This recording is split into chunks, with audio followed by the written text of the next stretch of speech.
Good evening, ladies and gentlemen. A little tardy tonight. WeatherBrains episode number 778 for the 14th of December. This is the pre-show, that magical, marvelous time of the program where we share boring personal stories, humorous anecdotes, and we say outrageous things. I'm late. So we got to hustle here. And it's all my fault. I cannot tell a lie. For some reason, for some boneheaded reason, I know better than this, I decided to upgrade the operating system at the end of the 6 o'clock news. And actually, I started like 40 minutes ago. And you know what happens. It just takes longer than you think sometimes. So what I'm doing right now is getting the embed code in place. So we're good over here. And now let's get everybody invited. And we'll get this sucker on the road here. And also Audio Hijack had an upgrade. Loopback had an upgrade. This is upgrade season. All right, here goes the invitations, and they have now been invited. Yeah, it's upgrade season, and so at some point you just got to go for it. So I went for it. So we are on, what is this? OS 11.1, Big Sur. All right. What are these bounces going on over here?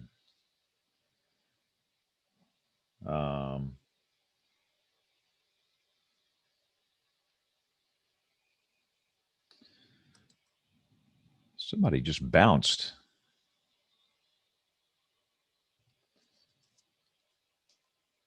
Ooh. So I just got 2 bounces from our 2 Gmail addresses. That's, Google went down this morning. Everybody went down. And I wonder if we have another issue this evening. The invite to Nate and to Kim bounced because they used Gmail. That's not good. Wow. Let's try this one more time. Sorry, I'm late, y'all. All right. My fault. One late every 14 years. Just boneheaded, total boneheaded activity here. Going around. Yeah, it just, I did something I shouldn't do at this hour of the evening. So let me try this again with, Need me to like text it to Jen or? No, Jen's went through. She's in charge of the guests, so we need her. It was Nate and Kim that bounced. Well, we probably won't have Kim anyway, so. Yeah, she's on maternity leave, so but otherwise Nate, it may be a homegrown show, so y'all prepare. Yeah. Roy, get your talking shoes on. Aubrey. So I'll read from Tim Vasquez's weather forecasting red book. Hey, I got chock full of there. I do too now. I still have all mine. They're going to be my picks of the week for the next 5 weeks. These are fabulous. Yeah, they are really good. That's better than any textbook I've ever seen, Troy. I'm debating on whether I should update my snow map. Update it, Aubrey. Do it live on the show. Snow map. Update that snow map. You're the lead. You are the hot spot in the WeatherBrains universe tonight. I like consistency, but.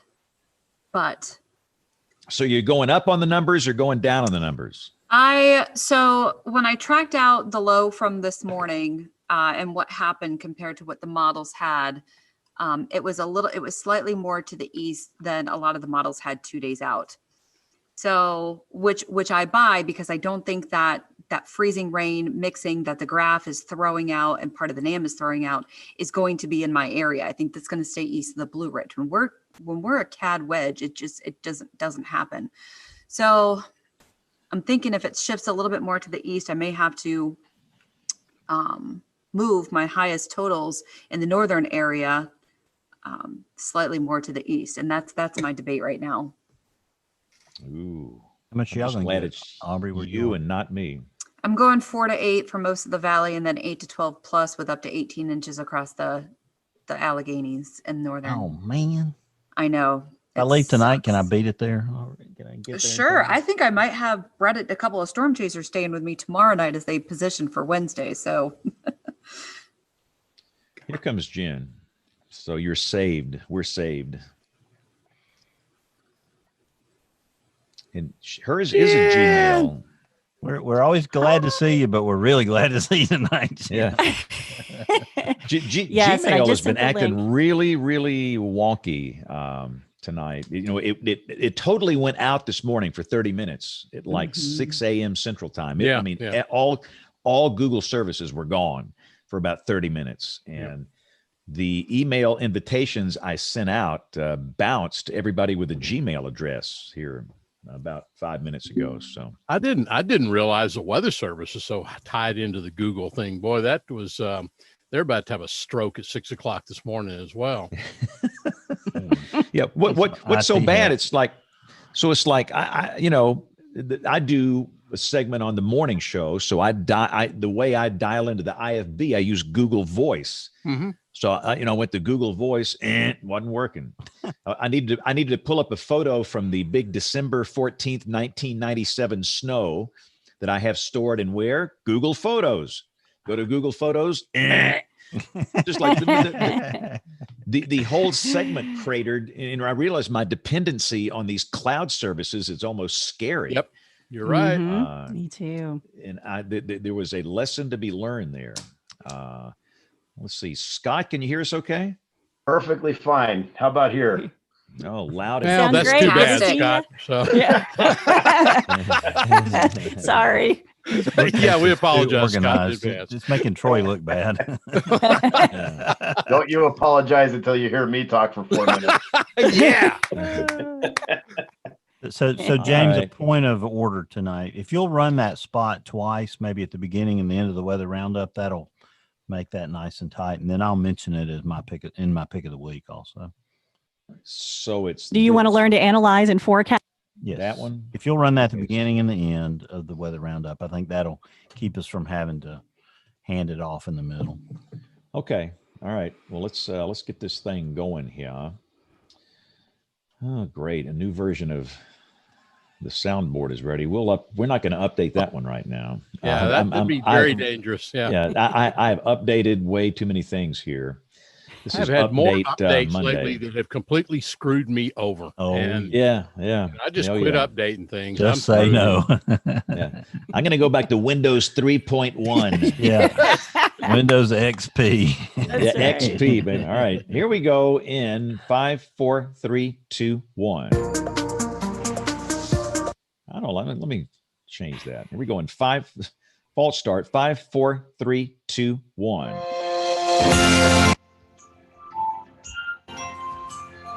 This is WeatherBrains, episode number 778, the weekly show for weather weenies, dweebs, nerds, dorks, all of us. It's almost Christmas time. It's December 14th. This is December 14th, 2020, the year that never ends. Oh, please. Yeah. It's got to end at some point here. Wow. I hope. So anyway, welcome. We're back on a regular schedule here Monday night. We've got one more Monday night, then we'll do a Tuesday special the week of Christmas. That'll be the year ender with Greg Carbon. But let's just go right to Aubrey. She is in the heart of winter storm country. Aubrey is sweating profuse. No, women don't sweat; they perspire. That's true. Even Yeah. They I don't glisten. know what I They do, glisten. but I glisten pretty hard.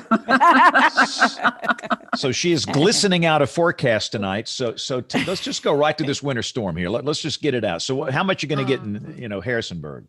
In Harrisonburg, I'm thinking probably 6 to 7 inches. So I've got 4 to 8 for most of the valley, 8 to 12 for our mountain locations, likely up to 18 across some of the mountains. I'm honestly, I was a little concerned about that sleet mixing, freezing rain-ish stuff, but I really don't think when we're wedged in that CAD, it just, and what confuses me is the NAM is usually better on the CAD wedge, so I'm not sure why it's picking up on more than that. I don't like the IBM graph. I like the RPM so much better. Hint, hint, WSI. Anyone who's listening, don't get rid of the RPM. Ooh. And so I don't think we're going to get much. We may get a little mixing in some spots, but I just don't think it's gonna do much. But this is going to be the biggest snow since the December 2018 huge bust where we had a 20 something inch snow difference in like 6 miles or something like that. And then January 2016, since it was super widespread. So now, when the haters come out, and you know the deal with snow, it doesn't matter if you're right or wrong. It No. doesn't matter. They're going to come after you. So when they come after you, they got to come through us to get to you. Okay. I've actually We've got said your in back. everything, if it's more than 6 inches, what does it matter? Maybe you have to shovel a little bit harder, but the impact is the same. So I'm trying to say, obviously there's always going to be more, there's always going to be less. You try to cover, but it's thankfully people here are very nice. So most of them get it, but it's there's things I've gone back and forth. Do I adjust my snowfall map? Do I move this over? What it's just the little battle that you have in your head when these kind of storms happen. Do I carve out more of an area? But then I like consistency. I don't want to put out 4 different maps in 3 days. And yeah, this is a communication challenge, I think, especially for some of these bigger markets, Washington and Baltimore and Philly, where some people in the DMA are going to get not much, and some people are going to be buried. And where do you draw those lines, and how do you communicate the uncertainty in the range of possibilities? Very interesting communication challenge. Well, I mean, but we know, even in Aubrey, you are up to the task. Well, in the DC market, they have all the way out to Western Maryland. That's part of their DMA. So they get an inch or two in the district, but they could get 18, 24 inches out in Western Maryland. So it's a huge spread. Well, just get your troll spray ready. We had a tornado. It was unwarned in my DMA this morning at like 1:07 a.m. 5 miles came from my through house. the Birmingham Metro here, pretty big population center, and there was no warning. And Were there storms? Was it just rain? What was the? No, there was the no setup? lightning with that second. No, just a band of showers, a little line of showers within a large stratiform rain mass, and a little convective band of showers in the middle of it.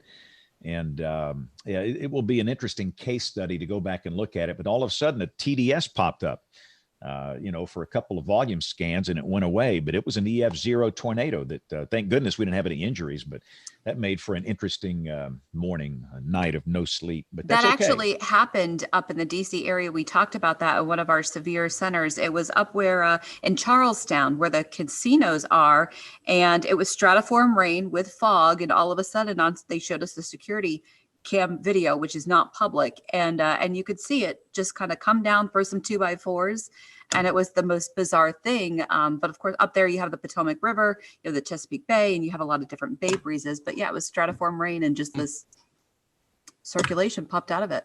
Well, our pressure dropped to 2965. We had a decent low pressure system and a pretty good upper level disturbance. Ooh. For those that are watching, that's the TDS. And again, this is a little EF0. It's not a big tornado here, but that TDS was in the metro in a pretty densely populated area. And we're pretty lucky that nobody got hurt here, because again, this came through a little after 1 a.m. And as SPC did throw up a little marginal risk and mention the possibility of an isolated tornado, but nobody's going to really catch that. I mean, nobody expected this, and there was no warning. And, we're just fortunate that nobody was hurt, which is good. So anyway, it was a very interesting morning. So Troy, how's your evening? Things quiet over in ATX? Yeah, it's 37 degrees here at the place. In Wow. Austin. We've got clouds returning overnight into tomorrow in advance of the next upper level disturbance upstream, which is, I noticed, going to be giving OKC and parts of northern Oklahoma up to 3 to 5 inches of snow. That system will move through here with some clouds tomorrow night. We'll pull some moisture up ahead of it overnight into tomorrow, but really pretty dry over the next 7 days. Another little system, Friday into Saturday, maybe a few sprinkles with that. WPC gives us all the way, James, about a trace of precipitation over the next 7 days, and that's that early morning Saturday thing. So the dry weather and increasing amounts of drought across Texas starting to grow in from the west. So yeah. Hey, look, the great bearded one is here, Nate, the smartest man in the room. Nate, what's the happening? only man in the room, so I'm also the dumbest man in the room. Trying to see what is that Capital Broadcasting you got that you're wearing there? Yeah, it's my. I mean, don't you work for like NBC now?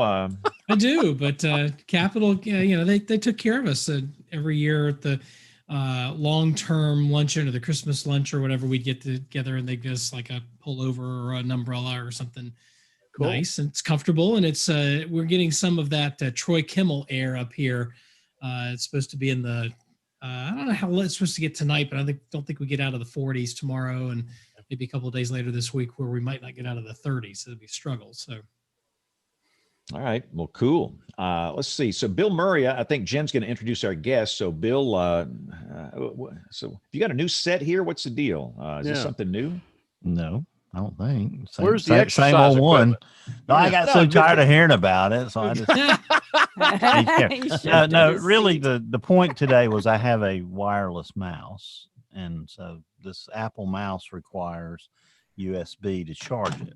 Well, when it runs out, you can't use it and charge it at the same time. There you go.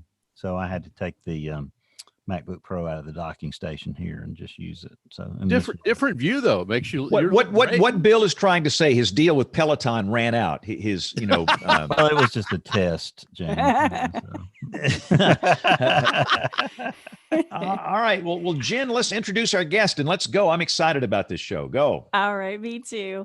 Our guest tonight is a good friend of mine. He is the marketing manager for Reach Cyber Charter School in Harrisburg, Pennsylvania, and he's helped coordinate the STEM efforts at the school and also brought in a weather focus. He's also adjunct instructor in meteorology at Harrisburg University of Science and Technology.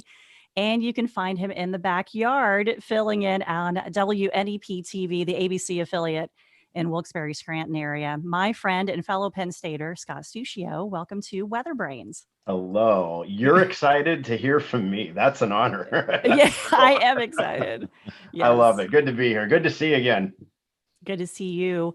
All right, we're just going to go ahead. We're going to get your life story here. But we're going to start off. You're from the Wilkes-Barre area, so we want your view, too, of what the storm's going to do for that area, because I know you were talking about it this weekend.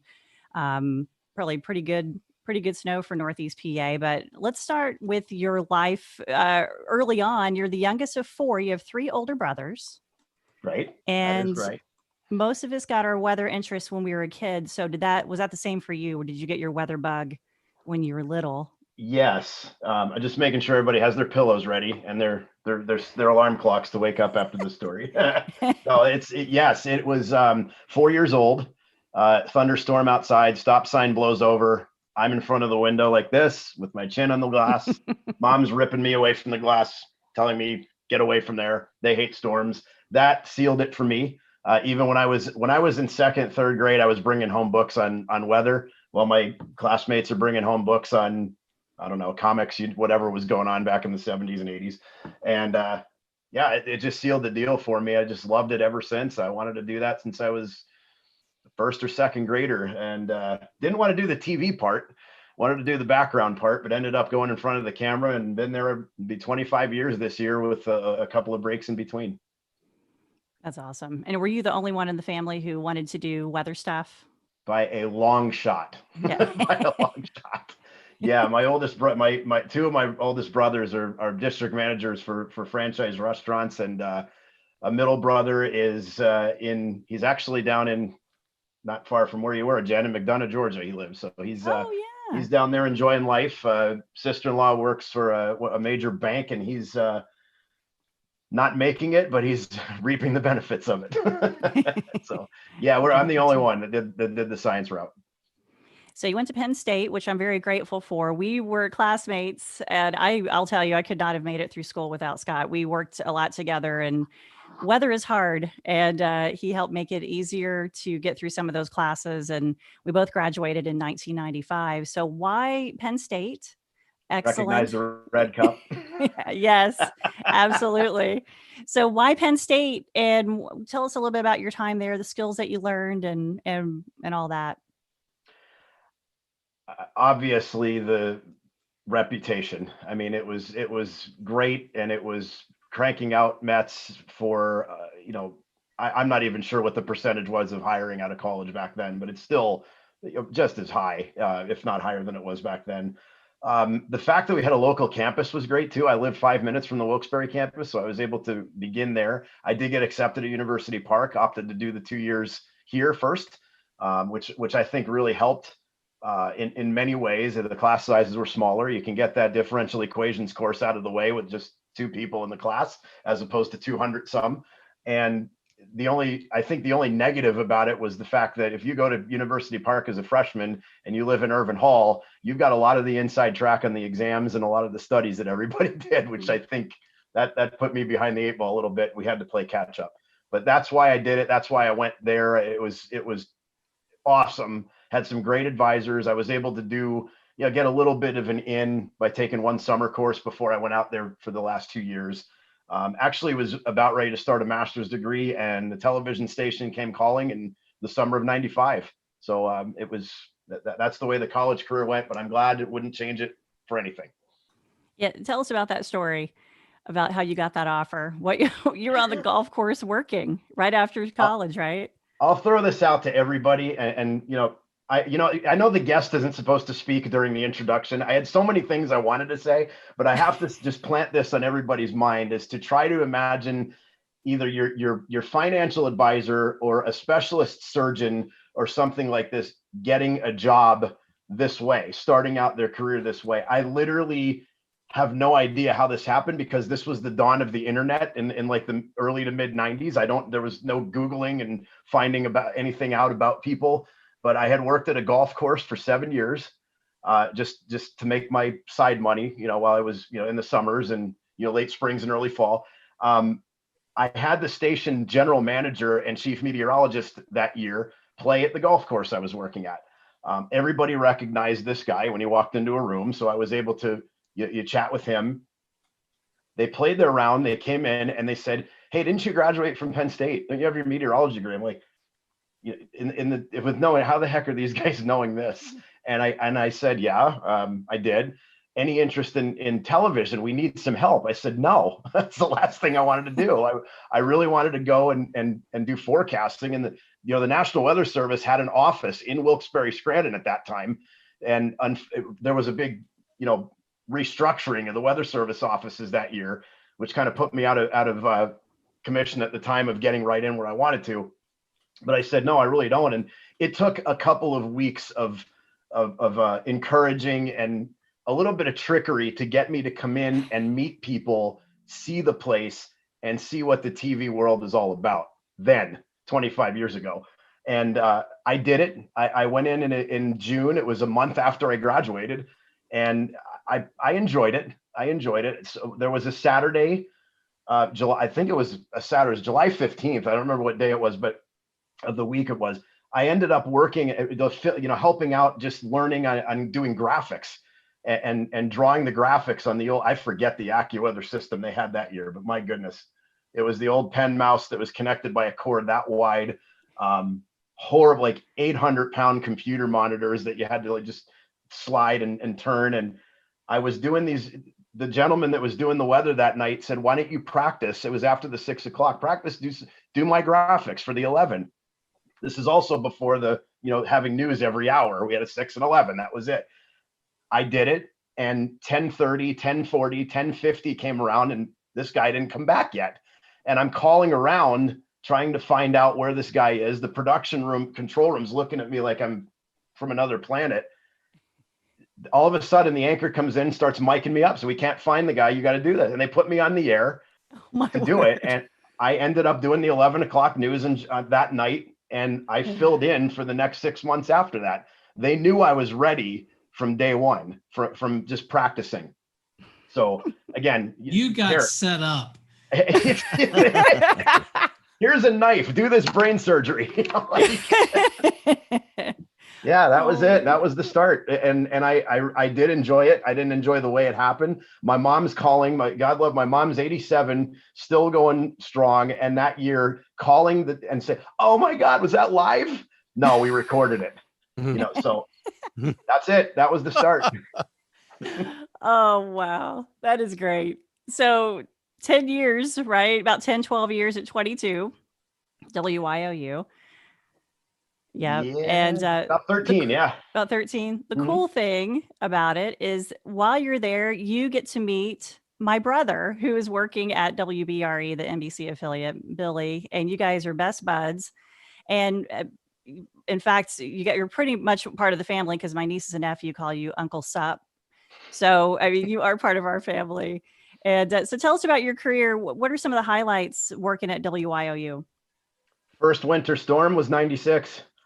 First one, 33 straight hours of not being able to drive 10 miles home. That was definitely the highlight. And in the dawn of the way, forecasts went back then, you don't have all of this stuff to look at, but who am I telling?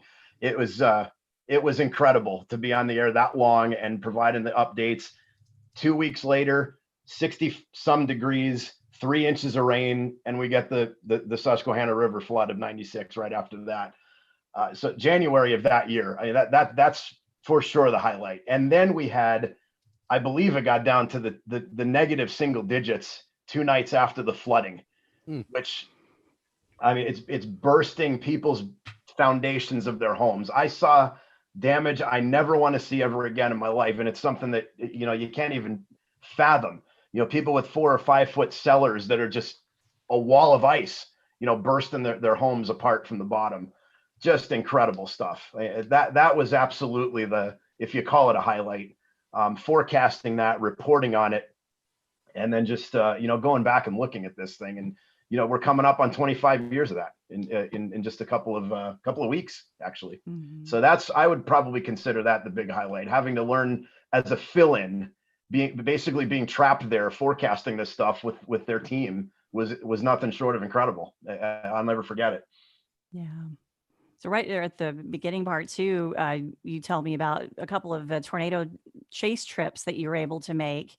They sent you out with a beta cam. You may have to explain what that is, but tell us about your chase trips, where you went, and did you see any tornadoes, and what were some of the bigger events that you were able to see? Yeah, we went out and the year after I graduated, we went out in 96, which turned out to be, we went in, it was about late May, pretty much when everybody goes, but it was a year of just 100 degrees and heat no matter where we went to. So it was a wasted trip, save for getting to 4 baseball games in 10 days, which was fun. 97, we went out as well. A couple of classmates of mine from Penn State. I really wasn't in many of their classes. They went on to do master's work, and then do their PhD studies elsewhere. A couple of those people in 97, same crew. A few of us went in 98. Jen, you remember Steve Gaddy, our college marshal. He was on that in 97. Howie Bluestein, we got to meet up with a bunch of people from Oklahoma, which was very neat to be able to be in their presence for a couple of trips. And then the 98 year, we didn't see anything other than a gust NATO in 97. And on the heels of a squall line that year. The 98 year was, we were behind the Spencer storm, South Dakota storm it was May 30th.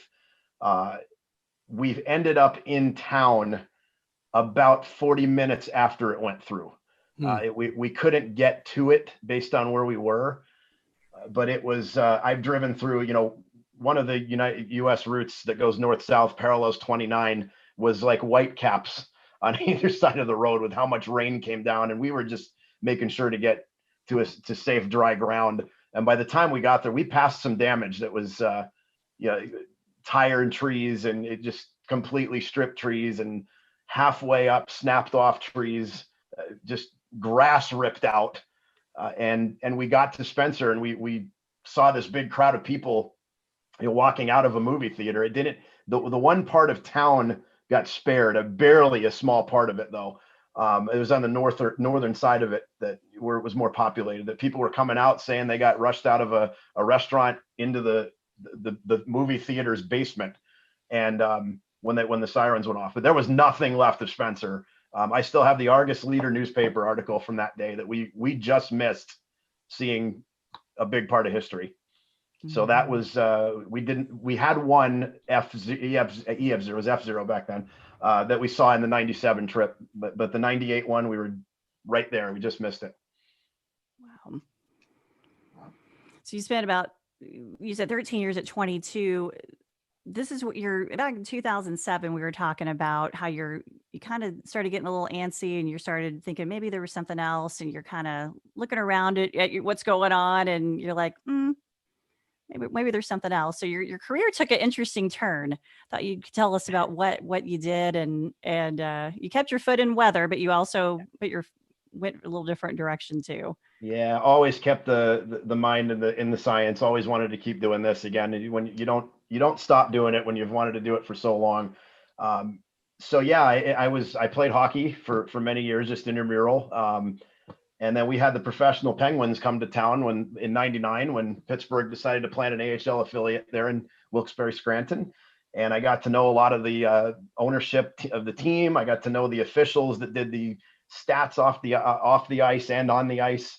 They were in the midst of looking for replacement people to do off ice officiating. I got in with that group, so I sat behind the net, turned the red light on for a goal when I was doing. This is all in between 6 and 11. I'd go do hockey games. There were times that I did that. I do admit that. But yeah, I got to meet a lot of people there, and I filled in for their broadcaster over 2 weekends. They threw me in front of a monitor, muted the sound, and asked me to try play-by-play because they needed a backup guy. While this person, who was their only voice they ever had, ended up having to have, he was sick, ended up with surgery. And for 2 weekends, I called the Penguins games on the road and at home. And I enjoyed it so much. I was dealing with, and some of you may know this, there are some types of station management that you just can't win an argument with at all as a chief. And I was like, oh, do the research on the ownership group of WYOU. You'll see what I mean. I ended up begging, could you please give me something to get me out of this?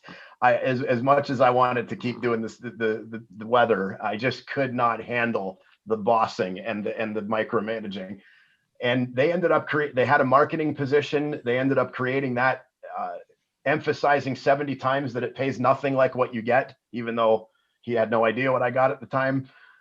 I ended up just do it, get me in. And in 07, I ended up leaving the station. The other joke of my career is I had a half hour between careers. I left the 6 o'clock news. 7 o'clock, I called a hockey game on September 28th of 07. And I went into broadcasting for the Penguins for 4 years, moved to Hershey, and ended up being the Capitals affiliate in Hershey, the broadcaster here for 5 years too. All the while still doing weather, teaching at Penn State online, being the bus, the snowstorm forecast for our bus trips. Many of the teams in the league would reach out and ask, hey, what do you think? So it was kind of the unofficial forecaster for the American Hockey League. It's been a really interesting time. That's awesome. I mean, that had to have been so fun though, because here you are, you love hockey, and you played it when you were a kid, and you played, men's leagues, and then you got a chance to actually go do that. I think that's awesome to be able to pursue that passion like that. Yeah, I consider it even more awesome to be able to still do the weather the way I do it. It's just, I've been lucky. I really been lucky. Nobody has had the career path that I've had. And it's just, I like telling the story. I'm not sure how many people like hearing it, but it's been fun. And I'm so glad to be able to still do this. That's awesome. So how long did your time with broadcasting hockey last? And what happened after that? That kind of led you into your current position, right? Yeah. It was 9 years. And Hershey is a huge corporation, making some cuts, decided to try to make the broadcast gig part-time, which is very difficult to do. Anybody will tell you that. I ended up on unemployment for 3 months, first time in 27 years of working. which really stunk. It was very scary. And just met a couple of great people in Hershey that were season ticket holders, one of which happened to be a part of this startup. One of our cyber charter schools in the state, we have 16 of them. One of them was splitting into two. The second one was a brand new school, and he was going to that and asked me about my science background. They needed teachers, they needed a focus on STEM education, and they knew that they needed somebody that was pretty community oriented. Well, there you go. I mean, I've met so many people in the public eye of doing weather, of doing community events for hockey, with taking players to schools to read to kids. I had a great, and I've known a lot. I know a lot of people, or knew a lot of people in the media markets around Pennsylvania. It was a big no-brainer. And it was nice to. It wasn't something I jumped at because I needed it, but it just sounded cool. It's a brand new. I was able to do what I want with the position. I think neither our CEO, my boss now, nor me, neither of us knew what the job was about. So I just kind of ran with it and made it to what it is now. I'm in my 5th year now with the school, doing the marketing side of things, but also helping out getting our kids STEM opportunities outside the online classroom. Yeah, do an overview of STEM for everybody who may not be familiar with what that's all about. I like to use the way our STEM director defined it. I mean, STEM careers are those that aren't there yet. They're our students that are in there today, 4th and 5th graders, are going to be going for jobs that aren't out there yet. And they may even know about them. They may want to say something about it. It's not just science, technology, engineering, and math. That's what the acronym is. There's also STEAM, which includes the arts and humanities. Our STEM is inquiry-based learning. It's okay failing forward. It's okay to ask, to miss a couple questions. Why did you miss them? Go back and let's see how we can get to the right answer. It's project-based learning, doing things with collaborative learning. A lot of different things go into this, but that's our focus. It's part of our charter, which means we have to do it for our kids. And we've really built it up by partnering with some science institutions around the state, higher education opportunities, employers that will provide apprenticeship opportunities, internships. We've just set this up so that students can succeed in this unique way of learning, which who knew we were going to have a pandemic this year? It's just been incredible to see the growth of not only our school, but all the others. And I'm proud to have started a little bit of the STEM part of things here by getting these partnerships underway around the state. And it's really been successful. You've heard of the Franklin Institute in Philadelphia, a big partner of ours, the Carnegie Science Center in Pittsburgh. We have our Da Vinci Science Center, which is on the Cedar Crest College campus in Allentown, are named after our former governor, Tom Ridge Center up in Erie. It's a science center right on Presque Isle State Park. Just lots of opportunities to get our kids that are in here out there to kind of hit their transient guests, to give them information about our school, and to provide opportunities for our teachers for professional development. They all do that too. So that's where we are. That's what we've done with STEM, and we're really growing, and it's going to be a nonstop growth process if things continue the way they are right now. Mm-hmm. So tell us a little more about weather STEM, how you got all that implemented into the school system, and what does all that mean?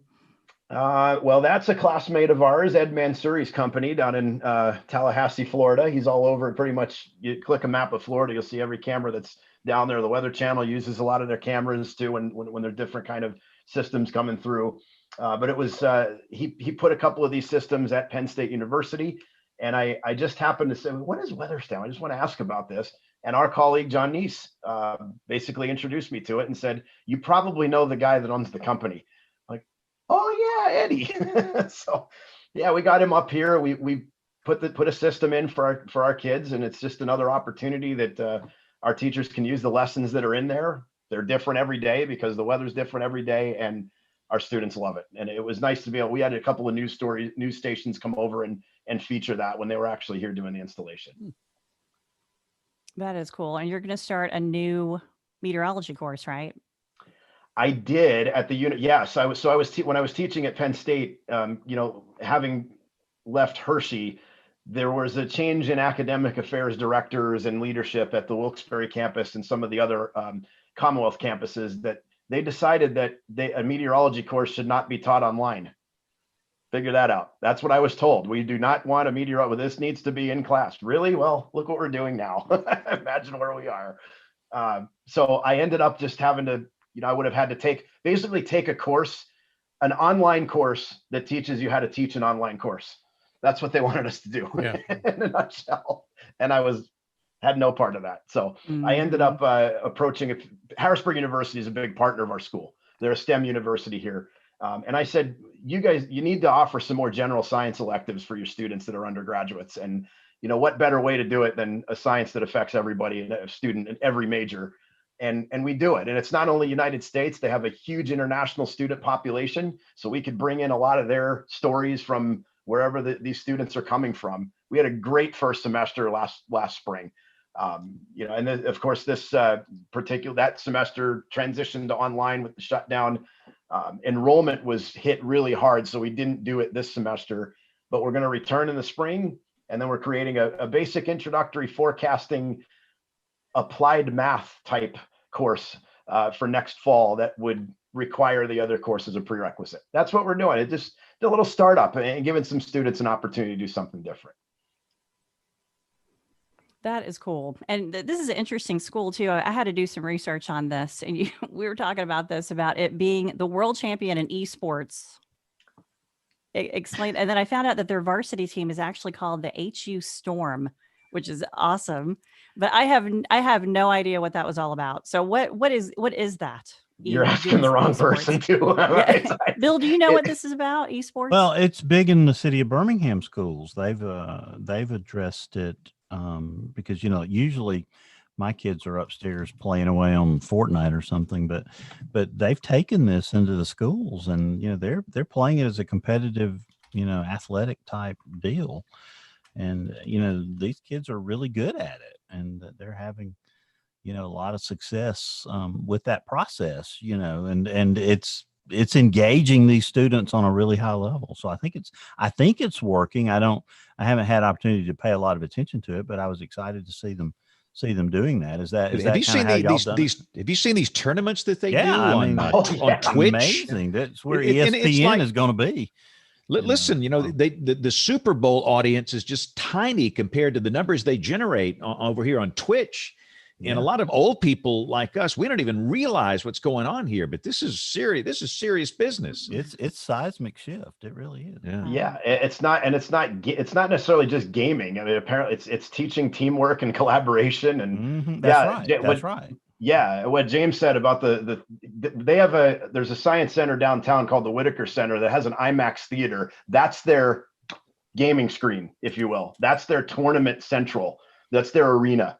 I'm okay. It's absolutely amazing to see, but I have no idea where the idea for it just blew up at Harrisburg University. They became world famous right here. It's incredible. So Scott, talk for a minute about the value of charter schools, why they're playing an important, increasing role in our educational system today. Yeah, great question. Charter schools have been around actually a lot longer than I thought they were. I mean, there's one tiny elementary version not far from my hometown that began actually as an idea in the late 80s. It was when we were finishing up high school, and then in the 90s it became just kind of I always thought of them as like spin-off schools, but they've really, the landscape around charter schools, in particular cyber charter schools, has completely changed, and even more so in the last 5 or 6 years. I didn't realize that these were around. When I came down here, the school that we split from began in 2003. And I didn't realize that they have teachers that are bragging about 20 years experience in a cyber charter school. I had no idea. It is really important. We see students, I'll just give you an answer with some demographics. We have some students that 2/3 of the population, low income. We've got, I believe, almost half of them have some sort of an individualized education plan. They have an IEP in place that they require some kind of accommodations for their learning. We supply that. And it's it's completely mind-blowing to see learning support teachers for kindergartners working in this type of environment online. You'd be baffled. You'd think it doesn't work until you see a student on the other end of that screen get it. And all of a sudden the parents are calling and writing to politicians to keep this school and don't bother it. It's the only way my child can learn. The value of these has become, I mean, I can't even describe it. It's just, it's so special. And it really comes to pass when you see the first graduating class, which we saw in 2019 in person, where we had 2,500 people filling an auditorium. This year, we graduated 258 that year. We graduated 469 this past June virtually, and every one of them was there. That's where you really see it come to pass. Students, there are many students out there that cannot learn in a physical setting in a classroom. They just can't do it. And it's high time. A lot of the districts are like, they don't want the student, but they want the money. Mm-hmm. It doesn't work that way. And it also doesn't work. They're not sending the money out. It stays with the school. We're going to take care of your student the right way.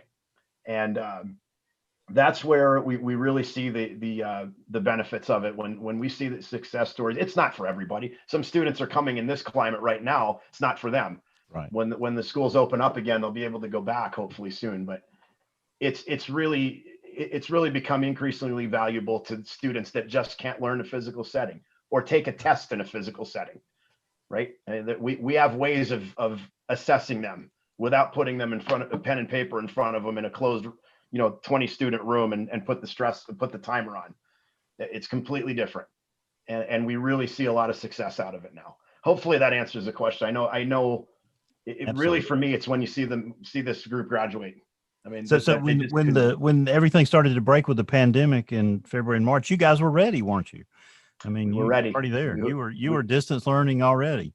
We were, yeah. And you can't totally blame the school district, and they're not. Some of these districts aren't prepared. Right. They're, internet's bad. They don't have computers to supply. They don't have teachers that are used to doing it. We still have some teachers that at some of the universities here that are still learning Adobe Connect or something like that. They don't know how to do it yet. So yeah, we were ready, and we went from 3,900 students across the state in June. We are just shy of 89. We're almost at 9,000 right now. Wow, it really is mind blowing to see the growth. So I know in Alabama, internet has been a challenge for distance learning, particularly in a lot of our rural areas. Yeah. It's really been hard, and we've lost a lot of students that are just unaccounted for. They're just floating out in the ether right now, and that's really troubling. So hopefully that'll come back. It may be better where you are from an infrastructure standpoint, basically. Yeah, but maybe you have to support that in some way. Yeah, I mean, West Central Pennsylvania is very rural though, and we have some families there that struggle, and we try to get grants for some internet hotspots for them or something like that they can actually go somewhere and to do their learning. You got to almost displace them from their homes to do it, but there's a lot of moving parts that we're constantly trying to put our heads together to figure out how to best educate them that way.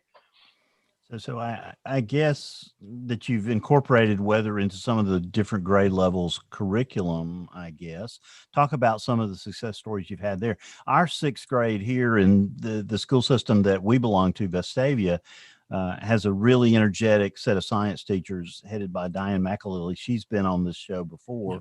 They just launched their weather balloon last Thursday. They do a weather balloon launch, and then they track it and they go and retrieve it. And James, you'll be proud of her. She told me on Thursday morning that it was going to land in Lake Martin. And sure enough, it landed in Lake Martin. And they had their kayaks and their whole 9 yards. And they by 4 o'clock, they had retrieved the balloon and were sending back data and imagery all the way up. And the kids, all 600 kids in that sixth grade, get involved, in either building the payload, forecasting, social media, journalism, some aspect of it. Every kid has a role. And I think that's been sort of what you're talking about with project-based learning. That I think they really have embraced that example. exactly what it is, and it's exactly what we hope to do here too. And I do a weather STEM camp. We do it once a month. We have a bunch of STEM day camps for the kids too. I think we have over 40 of them. We have 3D printing, drones, anything you can imagine. We have that. But I basically do it as, hey, let's go out, especially with the youngsters. Go out, have your parents go out there, help you with the phone or whatever. Take a little picture of the sky. Take something that's unique, something that's different, something that you've never seen, or something that wows you, and we share it. We share it with the group. We talk about what it is. Then I'll give them typically a lesson on something that maybe they have not heard of yet, or something different about weather. And in Eastern Pennsylvania is you can get anything, so there's no shortage of something to talk about there. We do that once a month. I'm expanding that now into, because I have, like we all do, 15,000 other things that pop up sometimes during the month. We are putting a green screen, a nice little setup in the top floor of our building if we ever go back there. I would love to have that in there for, just to teach the kids. We show them some newscasts. I want them to try it. Something as simple as when we used to have TV club in school, morning announcements. We want to do that. We want the kids to do it virtually for the whole school. Let's get them doing that and try that out. And then we're going to build that up into doing a weather forecast and doing graphics and things. So it's still on the horizon. The meteorology course that's integrated in weather STEM, we're aligning that to Pennsylvania standards now. They're right now, I think it's Florida and the Carolina, but it's very similar, and the standards are almost identical. But once we get that finished, we're going to incorporate that as an elective course, mainly for I believe it's supposed to be for 6th through 12th grade, but we've got elementary teachers and principals working on getting some lessons for the younger kids as well. So we're looking forward to that. It's amazing what builds on top of it, because James, you'll be glad to know some of these kids say they're coming for your job because they're already building, YouTube videos during hurricane season, that are fairly good quality for 6th grade. I mean, James, this is pretty good material they're putting out there. So look, I mean, imagine if I would have had this when I was in 6th grade. I mean, when I had 6th grade, I was watching the Beverly Hillbillies on analog television, and that was my media connection back then. I mean, if I had the ability to do the video, then there's no barrier to entry, really. Mm-hmm. I mean, it's just incredible. I mean, so I think it's great. And imagine how good these kids will be, when they're 20, 30 years down the road, and the communication techniques. And we got to reinvent this model. I mean, we've got to reinvent what we do at some point. And I think they're brilliant. I've said this before, a lot of these old guys my age talk ugly about the next generation. I think they're brilliant. I think, so I'm excited. I can't wait to see what they do with, I'll be out here at Elmwood Cemetery, but I would love to come back for a day and see what they're doing in 20 years. Yeah. So Scott, is what you've done, I know you said it's a very unique career path, but is it a natural route that another OCM or meteorologist could take? Maybe if they're burned out where they are, could they start exploring working in the education field in a similar way? Oh, I think so. I mean, I don't think anybody's going to duplicate my path, but I mean, it's there was some of that wasn't by choice, like the Hershey job going away. And back in 2007, honestly, we were hearing a lot of rumors about the station being sold, and somebody, who doesn't hear that every now and then? 2009, it shut down. And I was like, people are like, did you know that was coming? You left you basically 14 months before. There is no more WYOU CBS affiliate doing local news. It's shared with WBRE, the NBC affiliate. I had no clue that was coming. So it was it was really cool to be asked by Penn State Wilkes-Barre to, pick up the intro meteorology course that I had when I was a student. It was my professor was a geology major, and he was wonderful at teaching the meteorology course. He was excellent. I was honored that they asked me to do it, and I did it for so long, and it definitely helped. I mean, you've got communication skills you develop. You always are reading research. You're always reading articles. You're always keeping up on things. There's not an issue in the world a student would have if they took it via the education route, teaching a little bit. Getting the science that you need to get to do this field the right way. I remember, I forget who, James, you had said something about this. I was looking at one of the other shows about people that aren't themselves when they're on the camera. They think they have to be somebody else. Yeah. They become a different person. There's some mentality where, ooh, when I go on television, I've got to talk like this. And, so you go into a Walmart and you're and then you go in the TV studio and you're somebody different. So, yeah, I don't understand that. And I guess all of us fight that. But when you get old like I am, I am who I am. But I've seen that. It's like people have dual personalities for some reason. I don't get it.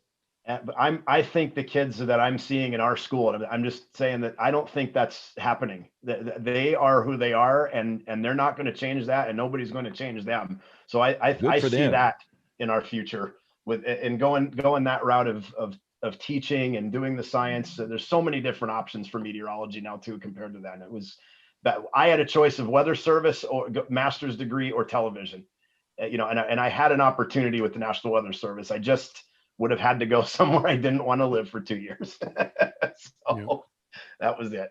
But yeah, Bill, it's a good question. And yes, I see students doing that route. I absolutely see them doing some education training to teach while they're going for a degree like this. And burned out old meteorologists, maybe, that have tremendous amount of experience and contacts like you had gathered through your different things you were doing. It sounds like those could be really helpful to them in fundraising or networking and those sort of things. But Bill, I was going to say, I see a lot of people that you mentioned they're burned out that are meteorologists.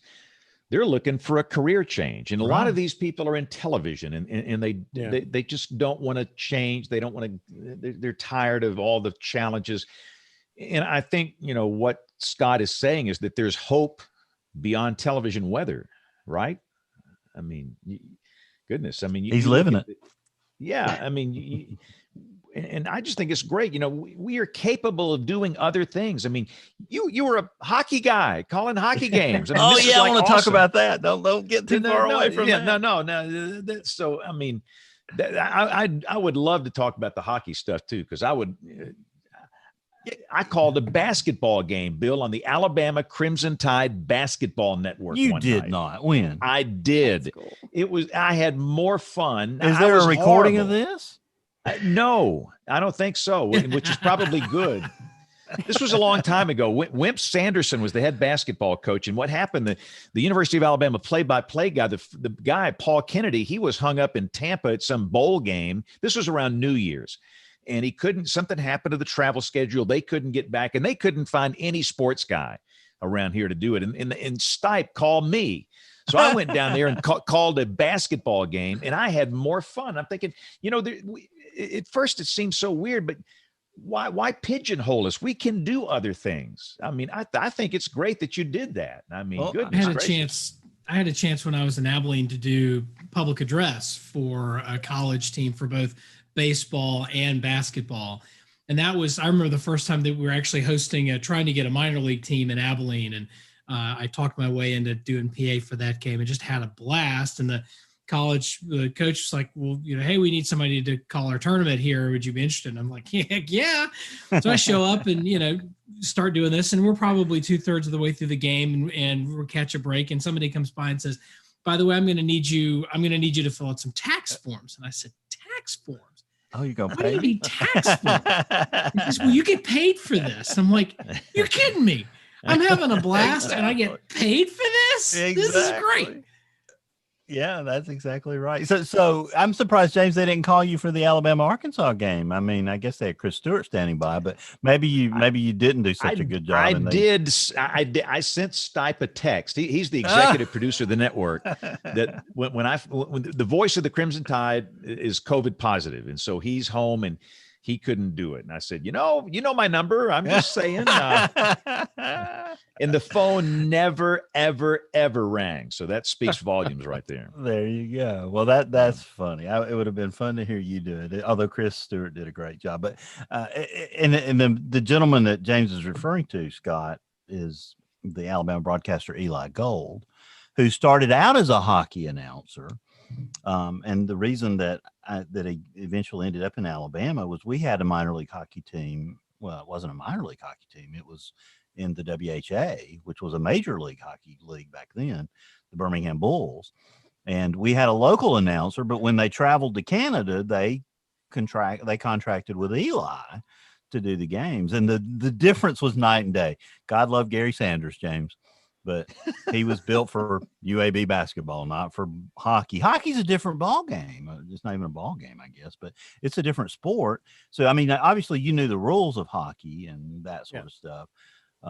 Gary probably read it in the World Book Encyclopedia or something and figured it out. He's like me. The only thing I know about hockey, they got great fights. I mean, what you go to those Birmingham Bulls game, Bill, you get those fights going on. Yeah. And then the fans would be beating on those glass things, you know. I mean, the best thing was Thanksgiving great. when you'd carry a cod to the Whalers game and you'd throw it out on the ice, you know, because that was the best part of all. And they let me drive that thing. What do you call Zamboni, that machine? The Zamboni, yeah, they let me drive that thing one time. That was awesome.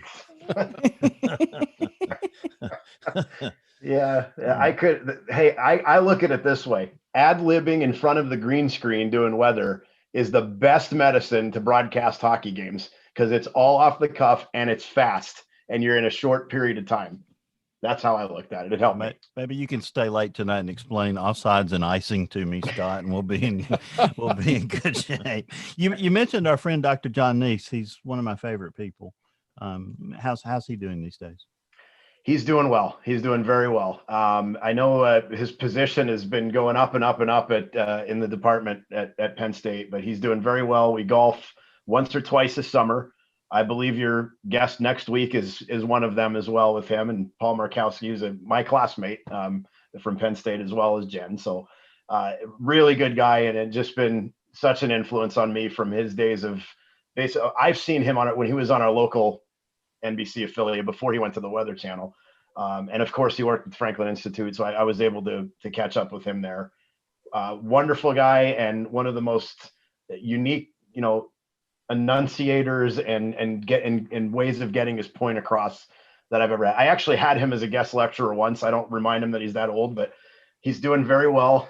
And it's nice that we can still keep in touch at least a couple of times this summer. So what was your favorite flavor at the creamery at Penn State? WPSX coffee break, of course. I guess I get to ask you the same question, Jen.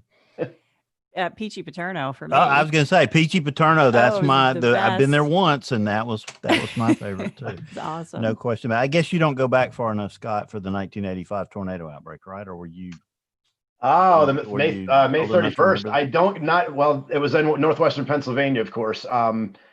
What I remember I remember that very well, and I also remember Gloria that fall. It was a really incredible weather year. So yeah, I had a lot to read about while I was getting through the grade school days. I do remember that, and I've seen a lot of reports about that. I was really excited to do that, to see all that. Just to go back and look at the VHS recordings of Wheatland, incredible. Yeah, but I was not studying it at the time, but I certainly read a lot about it. And then we landed up there in 2011 to come to the Alabama Penn State game, which was quite a thrill because of the camaraderie between the Alabama and Penn State fans. It was quite an honor to get to go to that game after having been in Tuscaloosa the year before and having the storied relationship between Bear Bryant and Coach Paterno along the way. And the place was flooded like crazy. Talk about that flooding in 2011. We couldn't drink the water. We couldn't brush our teeth. We couldn't in Harrisburg. That was when I was moving to Hershey. That was the fall I was supposed to move here when I left my job with the Penguins to come down to Hershey in September. Tropical Storm Lee's remnants. I've never seen, Hershey flooded. There's nothing to flood Hershey. Right. And it was, the park was underwater. And you just see how much rain came down out of that thing in where it did was incredible. I do have a scary story about that night before the Susquehanna started going up. When I was living in Plymouth, which is a town on the river just below Wilkes-Barre, about 3 miles south, 4 o'clock in the morning, we had a state trooper knocking at the door saying, "Get out. You have till 9 o'clock in the morning." I'm like, "What happened to tomorrow night at 8 o'clock?" He said, "Get out at 9 or you're not getting off this hill." I'm like, interesting. And I got home. I went to my parents who live, probably maybe 300 or 400 feet higher and about 10 miles away from the river. Safely got there. Sure enough, the National Guard was right at the intersection of our street, which was, we were up on a hill, but the Guard was there blocking that street off for however long it took. I think that road was closed for it was at least 3 weeks before it reopened again. Insane amounts of flooding I just, and forecasting those. And of course I wasn't doing weather at the time, but watching remnants, people that live along the river always call. My parents lost their home in the Agnes flood of 72. And I am a flood baby. I was a March 73 baby. And they lost everything out of that. So anytime there's a river flood situation, they've got a lot of friends that know that I've done this for the science, and they'll always ask if what's going on. But yeah, 11 was something else. The 96 flood was something else. There was another one in 98. And I believe 2002, we had one. I remember standing in front of the wall of when they put the flood walls up against downtown Wilkes-Barre, which is kind of rare because that's 39 feet protected, and the flood stage, or the 22 is where really flood stage starts, but the levees protect another 17 feet. To see those walls go up and stand against that and report on it, it's just, those are the kind of things that they say, what's one feel memory that you have? And that's it. I just can't believe the power of that water. But 11 was something else, and it affected my move here. I had to get thrown right into training camp. I didn't get a chance to prepare anything. Hey, Scott, I'm sorry, Bill, go ahead. No, I was going to ask one more thing. Dr. John Scala saved my bacon that day because the main route to Penn State was closed because of the flooding. And he said, no, you got to get up early and go this way and go here, go there, and go all over the place. And it saved our bacon. And we got to be first in line for pancakes. It was the famous pancake place right there on the square or whatever, where everybody goes for breakfast in Penn State. Oh, the corner Penn room? State College. Yeah, must be. The corner room. And it was a blast. So that's it. So James, take it away. Why have I never been to Penn State? I've been everywhere except State College. I've never been to State College. Because most Alabama people don't like it. Let's face it. No, Alabama and Penn State people like each other. I think in a unique way. That's just so odd. It's like I've been to so many college campuses, but I've never been to Penn State. One day before I die, I will get up there. Let's talk about the education. You've had your finger dipped into operational meteorology and television and academia. What needs to change, you think, Scott, when it comes to those that want to major in meteorology and run through the program? What changes need to take place here? Penn State did a great job of that over the past couple of years. I mean, it's basically offering planning out different tracks. Because again, when I was there, it was we had weather communications there, and of course the guys that do Weather World on there, John was one of them, with Paul Knight, Fred Godomsky, or state climatologist Paul Knight at the time. That was something that they really bragged about, producing the television meteorologists and the broadcast meteorologists. But they didn't have anybody that you really was world famous in, oceanography or studying the boundary layer or studying, mesometeorology, anything. They didn't really have the tracks. Now you could do any of that. Air quality is a huge thing here too, and air quality forecasts. Just to name one or two of them. I think that other universities that may offer this can learn from that. And I'm not just trying to put Penn State on the pedestal. It's just the way that they've planned, based on their graduates and what different career paths, what they've done with their undergraduate, maybe their advanced degree, just plan these different tracks and offer them. I think they have, Jen, I'm not sure if you know it. I'm off the cuff. It's about 20 or 21 different ways you could get a meteorology degree with a specialty of some sort. Do you know that? Have you heard that? No, I have not. No. Yeah, it really has changed for the better in that end, James. So I think it's really more of opening up, to the students to what is really out there. Back then, you watch the Weather Channel, you watch your local. People thought that that's all they got from a meteorologist was on television, or the ones that wrote for the Times or the weather columns in the local newspapers. That was all that was known. And it's not that far back, 25 years. I hate that it feels like it is, but it really, to me, it doesn't feel that way all the time.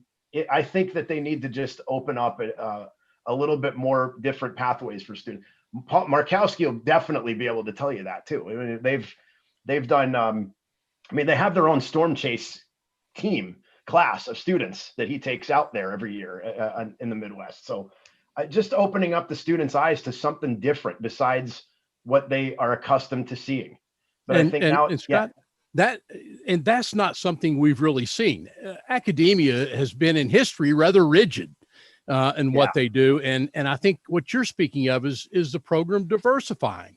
And this is one thing at the University of Texas that we, James, come on. When we were in school, you sat around and looked for the easy electives to take. And I'll tell you, in 2020, I tell students, I say, you look carefully at your electives that you take, because guess what? One of those electives may find you in a door someday, somewhere. So I'm real glad to hear that. And I'm really impressed with what Penn State has done. It's really impressive.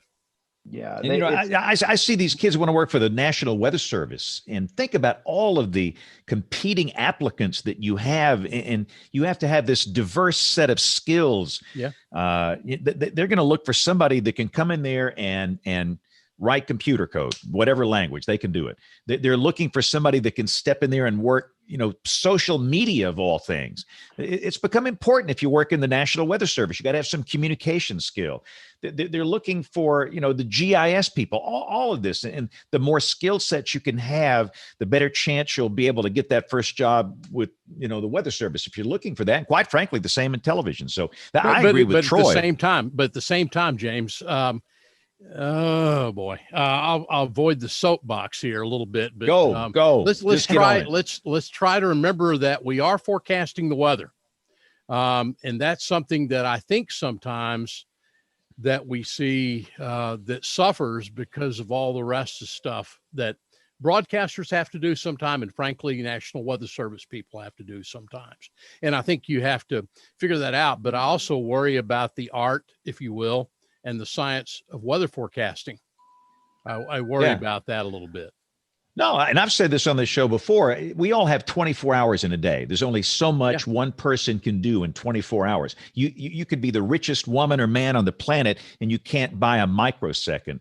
Yep. And what do you do with those 24 hours? If you have to hang out on, Facebag and Twitter and all that all the time, and you're having to, do this and do that and do that, you don't have time to think, to do analytical thinking anymore when it comes to a weather forecast.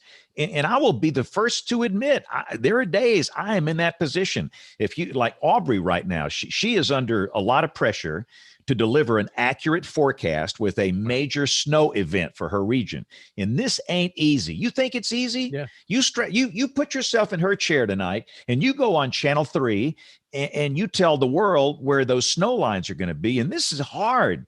And you're so busy going into this with all of these responsibilities. I agree with that.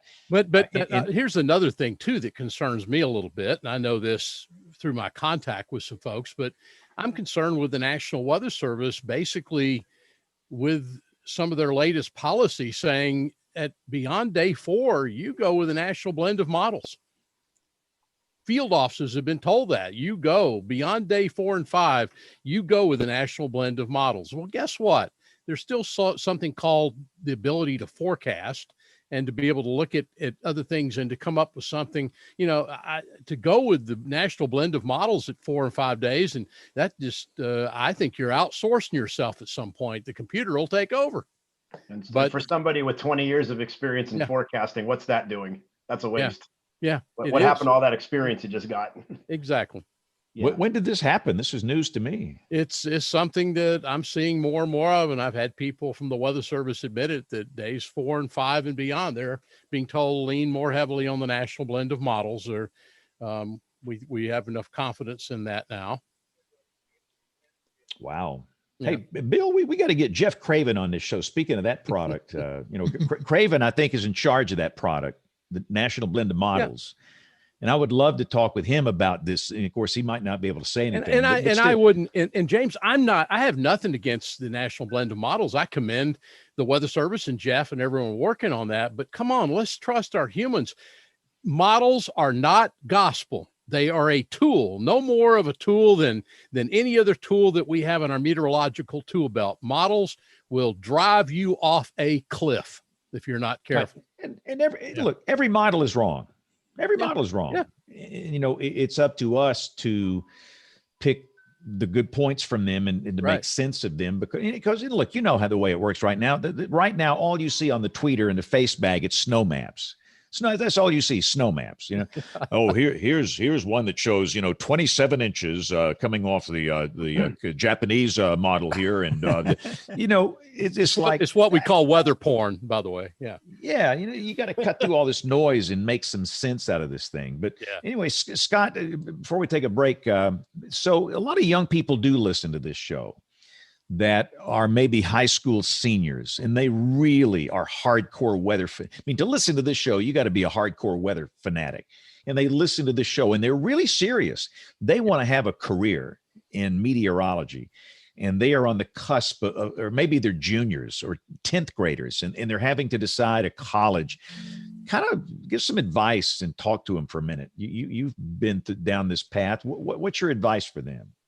And again, when I did this and when I was looking to get into it, the people that I was able to connect with were on television, and one was in the National Weather Service, and I believe is just retired recently.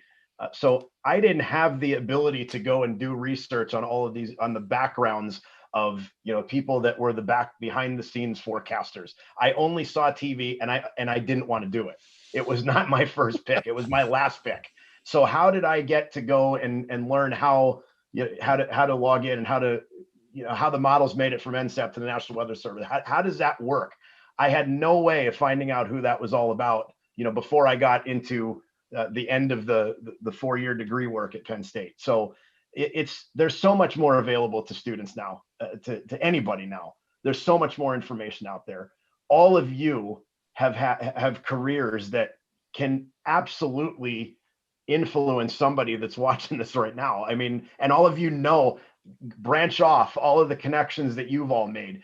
It is an absolute necessity to reach out to somebody and ask them for help in connecting them. That's the first thing I would do, no matter what the career is. You're not going to go anywhere. It's unfortunately, there is a who you know. You may not know him yet, or her, but somebody's there that's going to be able to put them on the right step and on the right path to not only choosing a meteorology path, but choosing where to get educated. Well, Scott, I think too that it's so important in your sophomore into junior years, especially. Please get out into the real world. No offense, but the academic world is not the real world. In most cases, people are going to be working in the real world, and that's not a university necessarily. Get out there, and because I've had so many people, Scott, that students have gone out and said, I think I'd like to do this. And they do it for 3 months. They say, that sucks. It's not what I want to do now. And at least they have the opportunity to do that. And besides that, like you so well point out, it also does what? It gets you maybe a foot in the door. Yeah. And get you out there in that real world. They also can't be mad or afraid or anything about maybe spending those 3 months doing something that turned out that they didn't like it. You got to do it. That's what the STEM feature is all about. Fail it. Yep. It failed, didn't work. Try it again. Yep. They can't think it's a waste of time to do that. We interrupt this program for a CBS Radio Net Alert Bulletin. So did you guys see Aubrey's tweet here a few minutes ago? No. Oh, no. So this is going to set Troy into orbit. So Aubrey is very frustrated. This is an administrative message issued from NOAA about, let's see. I did see this. A few minutes ago. Several OZ models will be delayed due to a problem with one of the supercomputers. Yep. IBM Cray system admins are working to restore the health of the supercomputer, while NCO's model production team is actively cleaning up the production suite. There's nothing going on tonight, James. So so you're on the eve of a major winter storm, and the models are delayed because of computer issues within they got NOAA. the NAM out, and it shows 30 inches at Lancaster. So there you go. Go with it. 3 feet. That's all you need to know. So of all nights for that to happen. So again, go Scott, but networking obviously is important. I totally agree. You've got to start making connections. Again, and picking a college, I know that you'll say, well, pick Penn State. I understand that. But when it comes to a student picking a college, what's some things to think about? Because maybe they just cannot make it up to Penn State if they live in California or somewhere. What's your advice on selecting a college if you want to major in atmospheric science or meteorology? Do the research on the universities that have been putting out some, really, successful alumni. And, they may not even have had a year or two in the field. They've done it. They went there. They spoke well about their school. They're in the alumni association at that school that they went to. I'm not going to just say Penn State this. I applied to, I actually had a second choice of major, which was actually turf grass science, because I wanted to get into golf course maintenance. And hey, meteorology is right alongside that. So I thought about doing a double major, then thought better of it when I saw how much it was. So did my parents. But I would seriously, I applied at Penn State. I applied to Rutgers. I applied to, I believe it was Georgia State, Colorado Boulder. You get out there to the schools that have been putting out successful graduates. Do the research on the program. Find the academic affairs directors will always have a staff that's willing to answer questions. I know that for any university. I taught at one, I teach at another. They're very willing to help. They have nowadays, I'm sure there are a bunch of different departments dedicated to helping incoming high school students. But reach out and do the research on the schools. Obviously, it doesn't hurt to say, hey, where do you want to live in 5 years? Where do you see yourself living in 5 years? Where would you like to spend your time? Billings, Montana, National Weather Service. That's where I was going to have to start working with the National Weather Service. No, I didn't want to. I'm sorry. Nothing against it. I didn't want to live there for 2 years. But yeah, for everybody that listens in Billings that listens to this show, it's Scott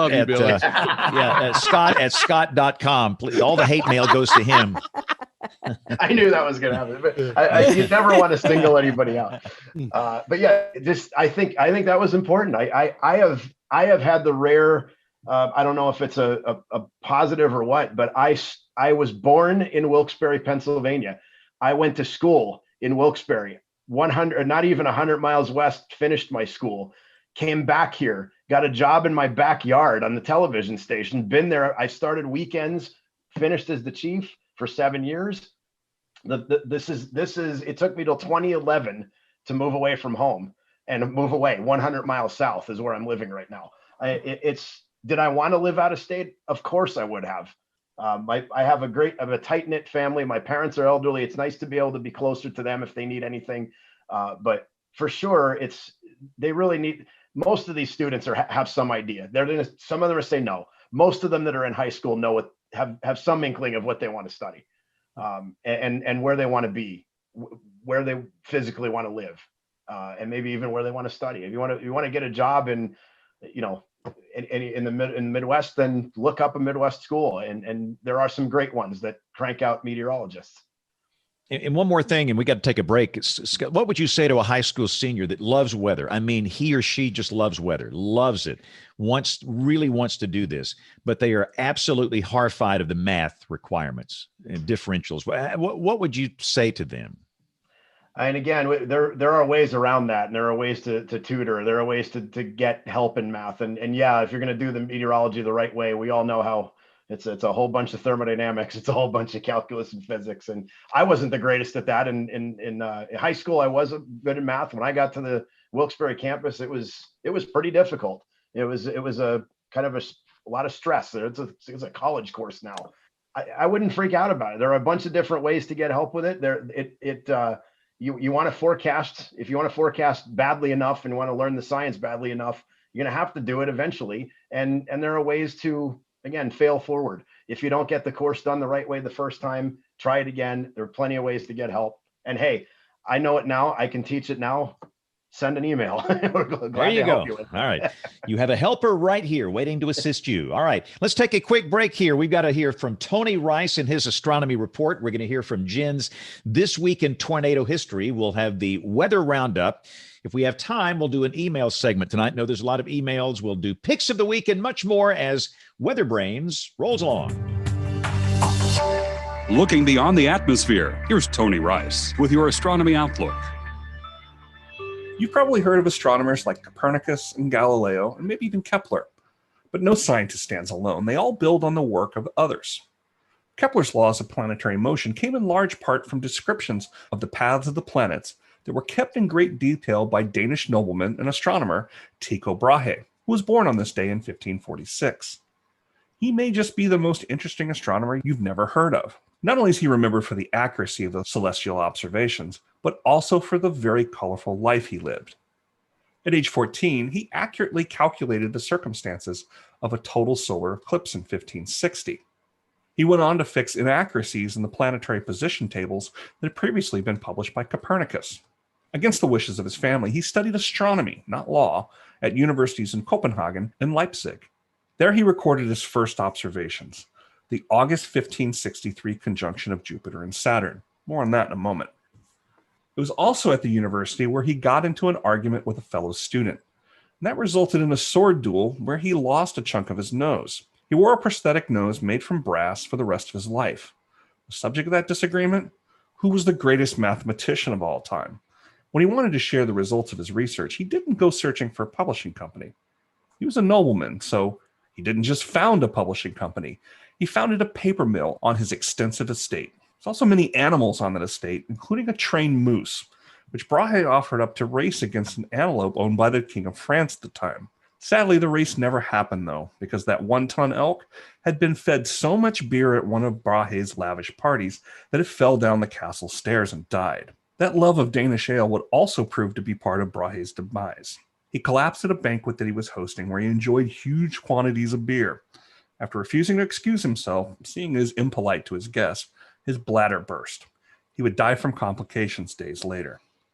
He's remembered today for the precise records he kept of his observations, including a pair of supernovas that were so bright you could see them during the daylight hours. Another supernova has not been seen in the Milky Way since. Elsewhere in the sky, the great conjunction of Jupiter and Saturn is coming up next Friday, December 21st, which is coincidentally also the solstice. But don't wait until then. Be sure to take a moment each evening to look after sunset in the southwestern sky for the pair to grow closer and closer. Saturn is on top, and Jupiter is a bit brighter down and to the right. Tomorrow night, they'll be a little more than a half a degree apart, about the width of the moon. By Friday, that shrinks to 1/10 of a degree. That's your Astronomy Outlook. Follow me at RTP Hokie for more spacey stuff like this. This week in tornado history, a total of 25 tornadoes occurred on December 17th, 1957, all in Illinois or Missouri. 2 were later rated F4, and 1 was given an F5 rating. One of the F4s traveled close to 30 miles through parts of Jackson, Williamson, and Franklin counties in Illinois. For Thomas Grzoulis, in significant tornadoes, the path followed closely to a section of the Great Tri-State Tornado of March 18, 1925. He also notes that the point of origin may have been in Missouri. 40 homes were destroyed in Gorham. Intense damage occurred at Murfreesboro, and 40 homes were demolished in that area. The estimated path speed was 60 miles per hour. Murfreesboro was without power for close to 3 days. A total of 11 people lost their lives. 10 were in Murfreesboro, in an older portion of town. There was another fatality in the Sand Ridge area. Tragically, 4 of those killed were members of one family. The Southern Illinoisan from December 19, 1957, interviewed George Butcher. He lost his wife and 3 children when their home was hit. A daughter was seriously hurt, and another son was not injured. The paper printed a picture of Mr. Butcher entitled Face of Tragedy. We included in our summary at tornadotalk.com. It truly epitomizes what loss looks like. Earlier this year, I received an email. It stated, George Butcher is my great-grandfather. My dad told me a story, and I had to look up more information. Thank you for telling the stories of my great-grandfather. Do you want to learn to analyze and forecast? Join Tim Vasquez at Forecast Lab, airing most weekdays on YouTube, covering current weather, forecast techniques, and random topics. The address, youtube.com/forecastlab. When the weather ball is red, warmer weather is ahead. When the weather ball is white, colder weather is in sight. When the weather ball is green, no change in the weather is foreseen. When colors blink by night or day, precipitation's on the way. Well, I guess the weather roundup will be dominated by our friends in the Northeast. Scott, that's you. How much snow you getting? Lay it on us. Go. We've already talked with Aubrey about this, so give us an overview of this thing. I was going to say I didn't get a chance to look at her forecast. we are apparently. I heard her talking about the ranges of 6 to 10, 10 to 14, and it looks like, I mean, everything, and the consistency, by the way, of this storm has been incredible. But with the long range models, I've never seen anything like it with this. But for 5 days now, I think we're right in the bullseye here. Central Pennsylvania up through the Lehigh Valley, Poconos. I am gambling on somebody in this region picking up 20 inches plus. I have got to believe that we're in about a 14 to 18 inch range here. Wow. Paradise, Pennsylvania. My favorite rail cam is right there. So that's where I want to see about 25, 30 inches, Scott. So work on it. Yeah, very well. Okay, boy, if this thing goes the right way, it certainly could. So the Weather Service in New York they're forecasting at least a foot for all the boroughs there, and maybe not necessarily Long Island, but for everybody else, looks like about a foot. Nate, do you get anything over there from this thing? What are you getting, Raleigh? I get bupkis. Yeah, like exactly. That gif of Gene Wilder and Willy Wonka's in the Chocolate Factory. You get nothing, you lose. Good day, sir. That's us here in North Carolina. We get nothing. It'll rain on Wednesday. Like it. That's right. It'll rain on Wednesday. It'll be in the 30s. I have some adjectives that are not good for a family program such as this one, so I'll keep them. Colorful metaphors. Yeah. We get so where did that line come from? You'll get nothing and like it. Who knows where that line came from? It's Willy Wonka and the Chocolate Factory, if I'm not mistaken. No, Caddyshack. No, Willy Wonka predates Caddyshack, though. Well, okay. Caddyshack. That was when Judge Schmales told his nephew, whoever that kid was, "You'll get nothing and like it." $5 says he eats it. You get nothing, you lose. Good day, sir. The Willy Wonka. All right, this is going down the tubes real fast. That's my favorite movie, so don't get us started. So, and again, Aubrey obviously is on television right now, and she's the lead story, and you know how that is when there's a big storm coming up. But we've heard a little bit from her about this. It looks like Oklahoma City is going to have some snow here. Troy, I just saw Rick Smith just was it called Tweeter? That thing. Tweeter. Tweeter just sent out something he updated.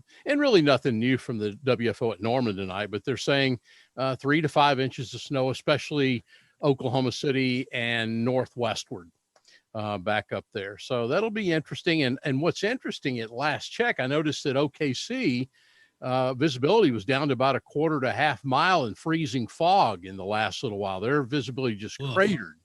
So it's already a pleasant evening in Oklahoma City. Now, the fog down here was tremendous this weekend. These shots, for those that are watching, this is where we are down here in Birmingham. A guy got a drone up, and the visibility was just very, very restricted.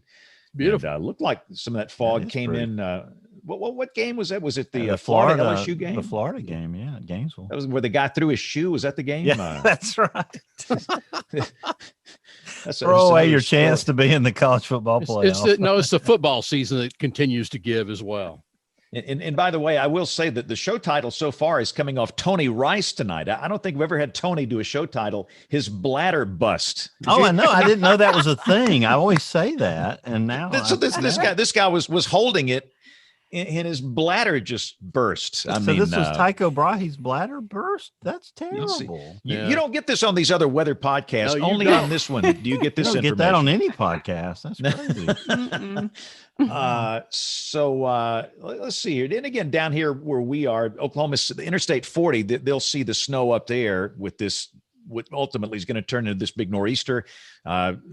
Nate's got cold rain. We'll just have a cool rain down here late tomorrow night and Wednesday. Hopefully, Bill, no more tornadoes in the middle of the night that are unexpected. And again, if you missed the top of the show, we've had a small tornado in our market early this morning, shortly after 1 a.m.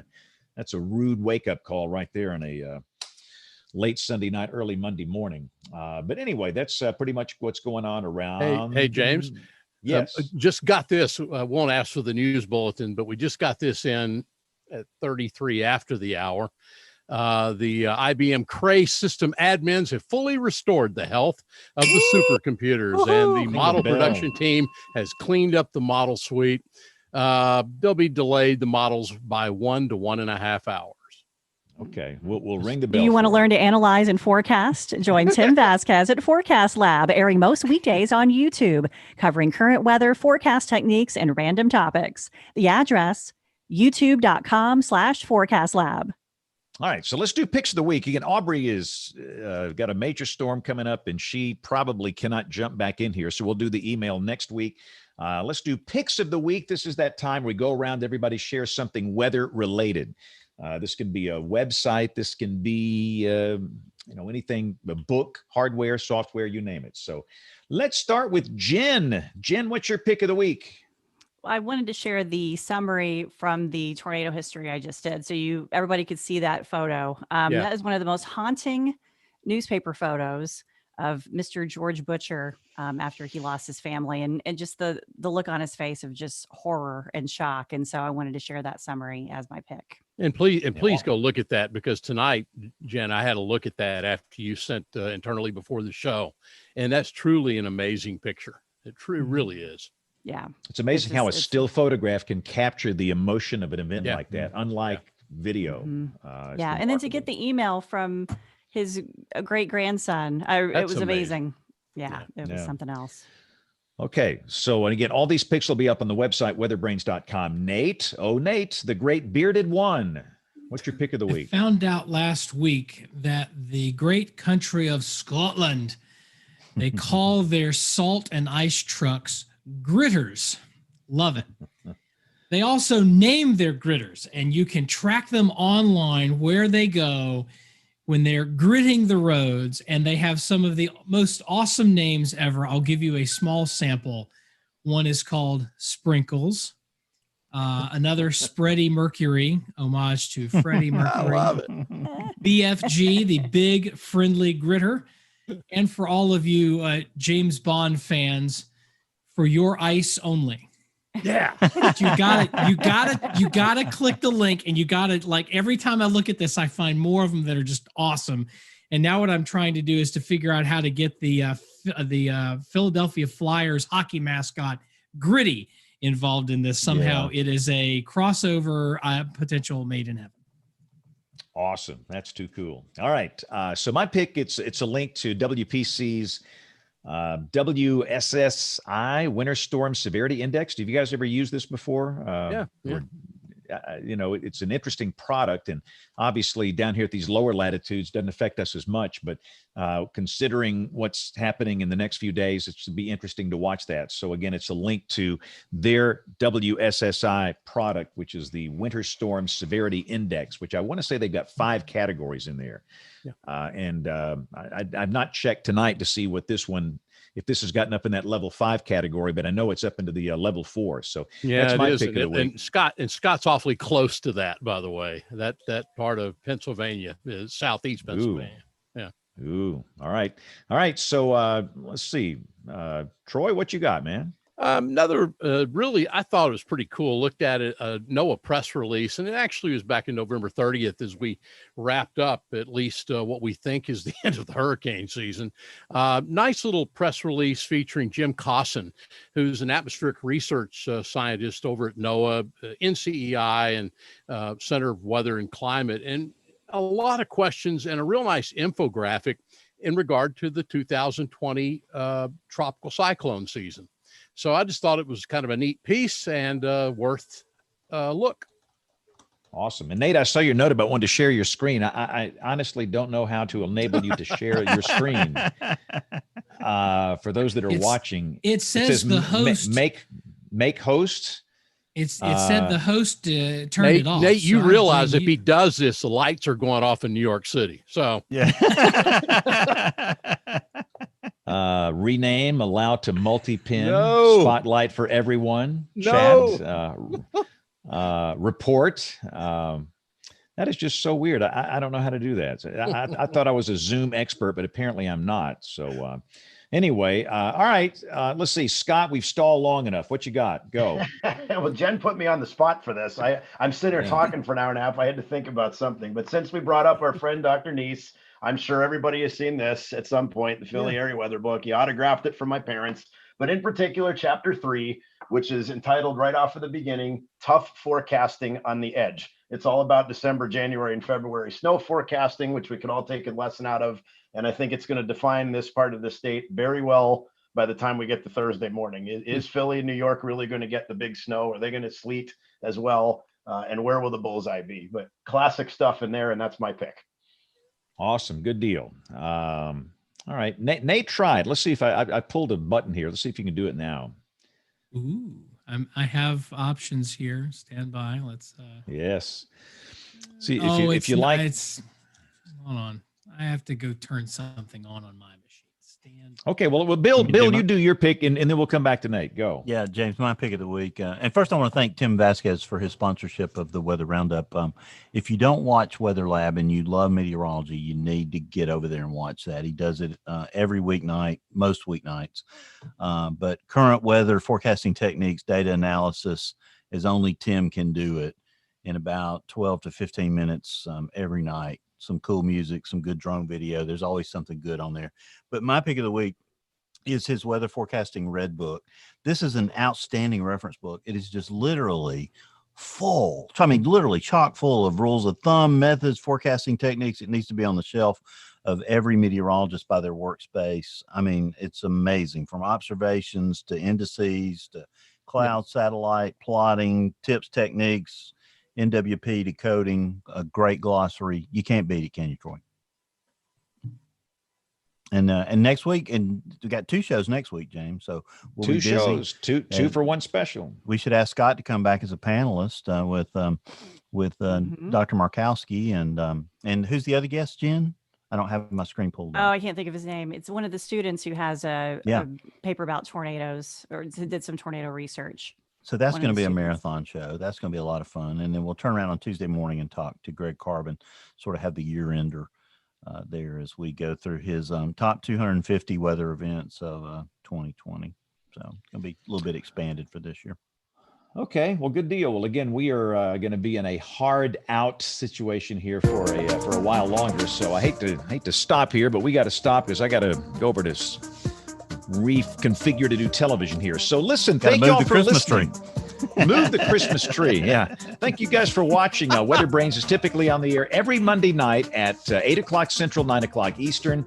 A lot of folks watch it at live.bigbrainsmedia.com. We know most of you listen. And if you'd like to get in touch with us, the email address, it is email@weatherbrains.com. I saw several of them today, and we'll get Aubrey next week. Hopefully there'll be no nor'easter up there and she can go through all of these. But on behalf of the entire WeatherBrains crew, I'm James Spann. Thank you for listening. Have a great week. Merry Christmas and God bless.